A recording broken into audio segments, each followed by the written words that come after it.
কেমন আছেন বন্ধুরা? আশা করি আপনারা সবাই খুব ভালো আছেন। মনি কুকিং ওয়ার্ল্ডের আরেকটি নতুন রেসিপিতে আপনাদের সবাইকে অনেক অনেক অনেক স্বাগত জানাই বন্ধুরা।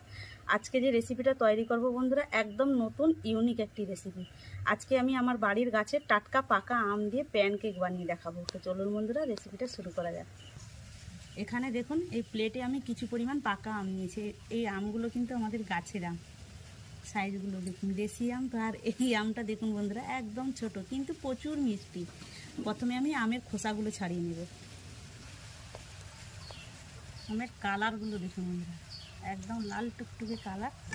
আর এই আমটা কিন্তু আমাদের প্রচুর মিষ্টি।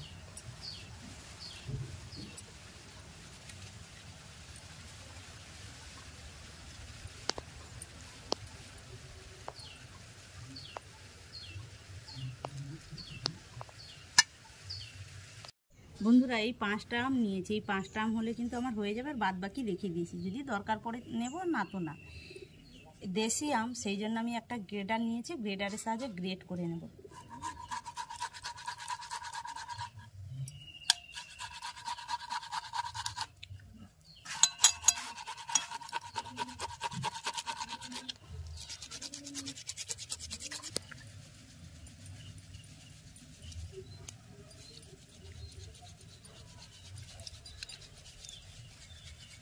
পাঁচটা আম গ্রেডারের সাহায্যে গ্রেড করে নিয়েছি। গ্রেড করে বীজগুলো ফেলে দিয়েছি। এখানে আমি একটা মিক্সারের কৌটা নিয়েছি। এই কৌটার মধ্যে দিয়ে দেব আমের পিউরিগুলো।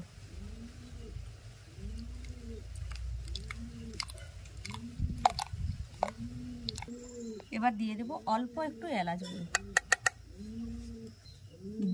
দুটো দেশি ডিম নিয়েছি, এবার ভেঙে দিয়ে দেব।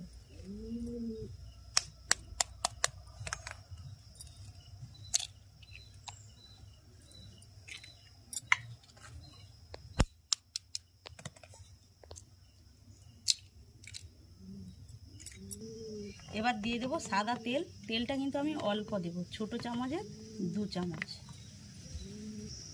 স্বাদ মতো লবণ দিয়ে দেব। এবার দিয়ে দেবো চিনি। চিনিটা আমি এই চামচে 2 চামচ দেবো। যেহেতু আম আমার মিষ্টি, সেই জন্য আমি চিনিটা 2 চামচ দিলাম। আপনারা আপনাদের পছন্দ মতো মিষ্টিটা বাড়া কমা করে নিতে পারেন। এবার আমি একটা ভালো করে পেস্ট বানিয়ে নেব।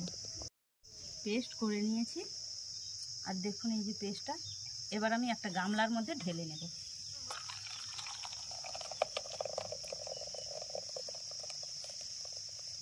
এবার আমি এর মধ্যে দিয়ে দেব লিকুইড মিল্ক। অল্প পরিমাণেই দিচ্ছি, ব্যাস এতটাই দেব আমি। এবার চামচের সাহায্যে মিশিয়ে নেব।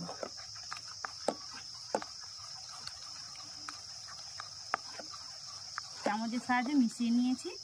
এখানে দেখুন 1 বাটি থেকে কম ময়দা নিয়েছি। আমি ময়দা নিয়েছি, আপনারা চাইলে আটাও নিতে পারেন।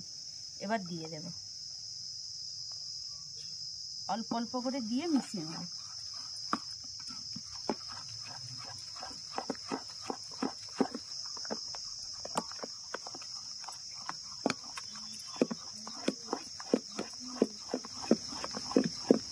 ময়দা দিয়ে ভালো করে মিশিয়ে একটা ব্যাটার তৈরি করে নিয়েছি। আর ব্যাটারের ঘনত্বটা আমি আপনাদের দেখাচ্ছি। তুমি এই দেখুন, ঘনত্বটা ঠিক এইভাবে তৈরি করবেন।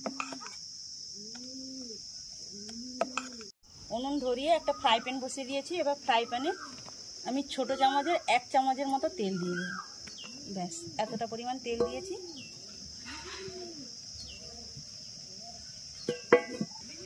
একটা টিস্যু পেপার নিয়েছি। এই টিস্যু পেপারের সাহায্যে তেলগুলো এইভাবে মুছে নেব।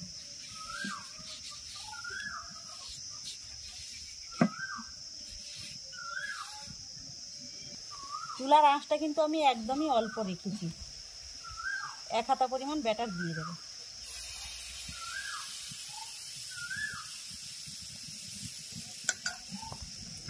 এবার উল্টে নেব।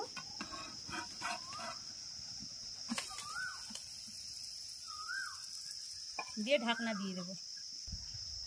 ঢাকনা খুলে নিয়েছি, আর হয়েও গেছে কেকটা কিন্তু। এই ধারটা দেখুন।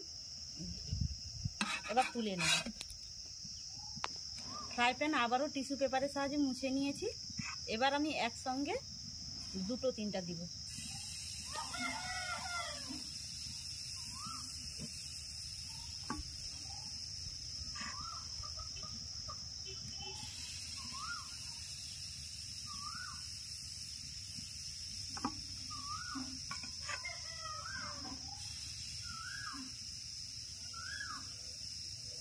ঢাকনা দিয়ে দেব। ঢাকনা খুলে নিয়েছি, এবার উল্টে নেব।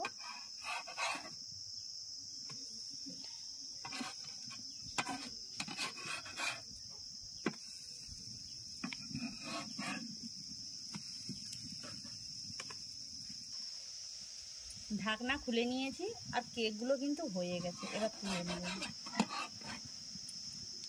এধারটা দেখুন, চুলার আঁচ অল্প আছে, সেই জন্য হাত দিয়ে তোলা হয়ে যাচ্ছে কেকগুলো। এই দেখুন কত সুন্দর লাগছে কেকগুলো। সবগুলো কেক আমার তৈরি হয়ে গেছে দেখুন বন্ধুরা। আর কেক তৈরি করতে করতে উনুনের কাছে এত রোদ এসছে, ফের আমি অন্য জায়গায় উঠে চলে এসেছি বন্ধুরা। কেকগুলো দেখুন কত সুন্দর হয়েছে। এ পাশটা দেখুন, এ পাশটা দেখুন, আমের কেক একদম কালারটা দেখুন, আর কত সুন্দর সফট হয়েছে দেখুন। এই দেখুন মুঠো করলে মুঠো হয়ে যাচ্ছে। ভেতরটাও দেখাচ্ছি আপনাদের। এই দেখুন কত সুন্দর হয়েছে দেখুন বন্ধুরা।